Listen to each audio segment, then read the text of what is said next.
buktinya yang sakit jiwa siapa? Gitu. Nanti akan saya bawa juga dokter spesialis penyakit jiwa. Nanti akan saya bawa juga dokter spesialis penyakit jiwa. Minta buktinya yang sakit jiwa siapa? Gitu. Minta buktinya yang sakit jiwa siapa? Gitu. Wah, ini gangguan mental, gangguan jiwa. Jadi orang yang di pertabipan, ilmu hikmah, para dukun itu katanya orang yang sakit jiwa. Aduh, ini nanti minta buktinya yang sakit jiwa siapa? Gitu. Sudah cukup parah ini kalau ngomong begini ke saya. Sakit jiwa ya. Aduh. Oke, kita. Halo Sobat Fakta, Bang Pin ketemu lagi dengan Bang Pin yang terus mengabarkan fakta viral seputar selebritas tanah air yang terus saja bikin berita. Dan dengan berita mereka tetap eksis di ranah media. Inilah yang dinamakan Gus Irfan, ya, dukun yang baru saja viral setelah Habib Jindan karena melakukan pembuktian di kanal YouTube Denny Sumargo. Tetapi pembuktiannya gagal karena jebol. Ada yang kena bacok. Namun yang unik dan menarik dari tampilnya Gus Irfan ini adalah dia tidak mau dikatakan sebagai dukun. Dia adalah ahli hikmah. Bahkan dia mengatakan dia adalah seorang filsuf. Wah, gawat lagi nih guys. Namun Dr. Richard nampaknya tidak mau kalah. Dr. Richard berjanji akan mendatangkan ahli penyakit jiwa di podcastnya milik Dr. Richard untuk menganalisa kejiwaan dari Gus Irfan. Dr. Richard sebelumnya juga sudah mendatangkan para ahli agama untuk menganalisis bagaimana para dukun ini menurut ajaran agama. Karena memang kita tahu apa yang dikatakan oleh para dukun ini memang banyak yang tidak masuk akal. Perilakunya pun juga banyak yang nampak tidak masuk akal. Sehingga dikhawatirkan mereka memiliki gangguan kejiwaan. Nah, bagaimanakah Gus Irfan membantah hal itu? Dan bagaimanakah Dr.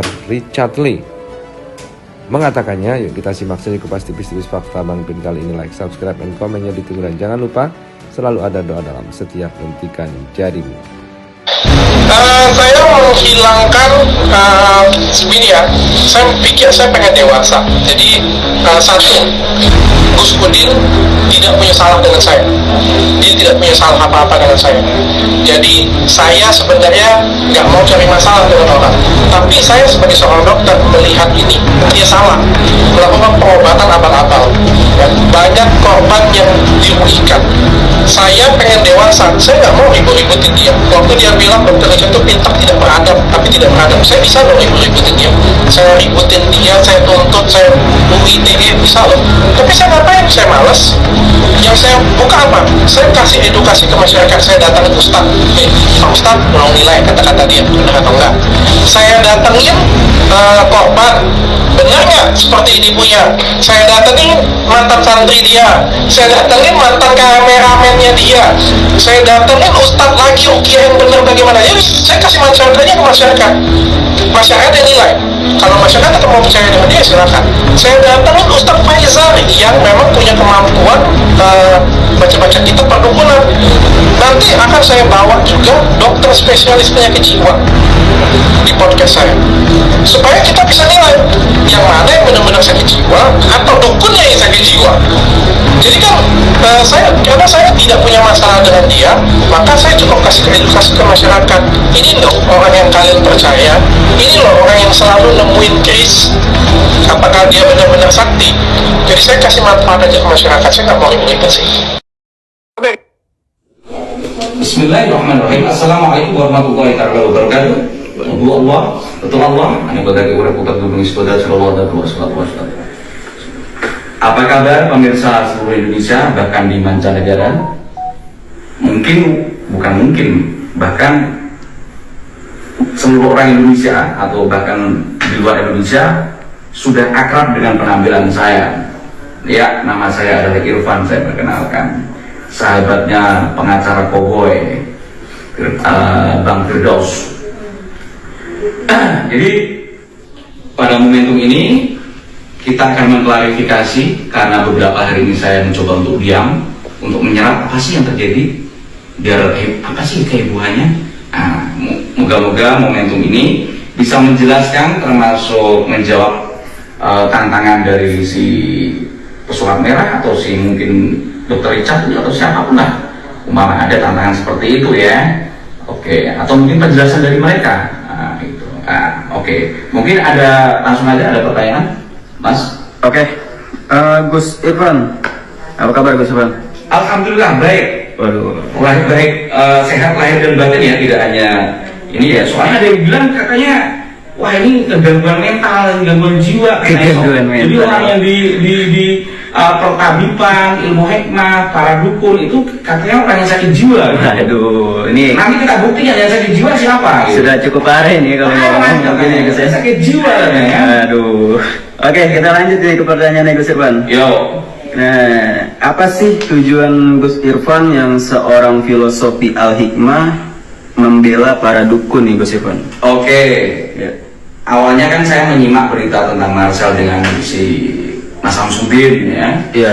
Mas Samsudin. Saya tetap dengan komitmen saya di tengah-tengah ya. Saya mengkritik Mas Samsudin sebagai oknum spiritual. Iya. Ya, apapun itu salah. Ya. Kedua, saya juga mengkritik si Marcel, terlepas ada yang benar juga dari dia. Iya. Untuk mengungkap penipuan-penipuan oknum, para spiritual. Iya. Tapi juga semakin kesini kok semakin parah dia mengeneralisir semuanya. Jadi saya akhirnya ada sahabat dari Bima. Oke. Akhirnya saya tanya, kenal pengacara koboi yang unik itu nggak? Oh kenal, ya udah aku hubungkan dengan beliau.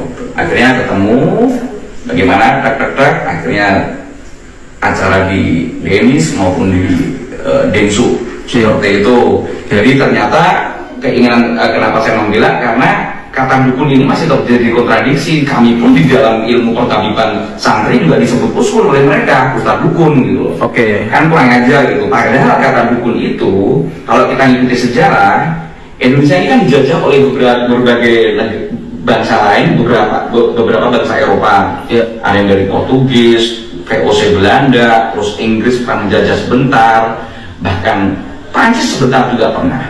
Terus Belanda lagi.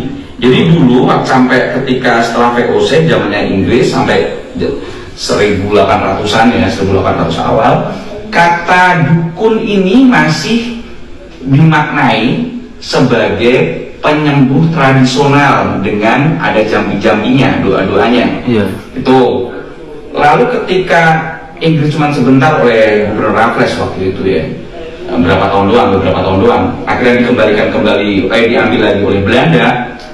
Kata dukun ini berubah maknanya menjadi sesuatu yang beresensi klenge, bermakna klenge, gitu. Klenge. Bersamaan tahun 1900 Masehi ada politik etis penjajah Belanda bahwa penyembuhan harus berakar dari Eropa, yaitu dalam hal ini ya dunia kedokteran. Saya bukan asal kedokterannya apa, ini secara sejarah kata dukun gitu. Oke. Jadi penyembuhan kan memang ada yang kedokteran, ada yang dukun segala macam, kan harus kita saling sinergi lah. Oke. Terus ada juga riwayat mengatakan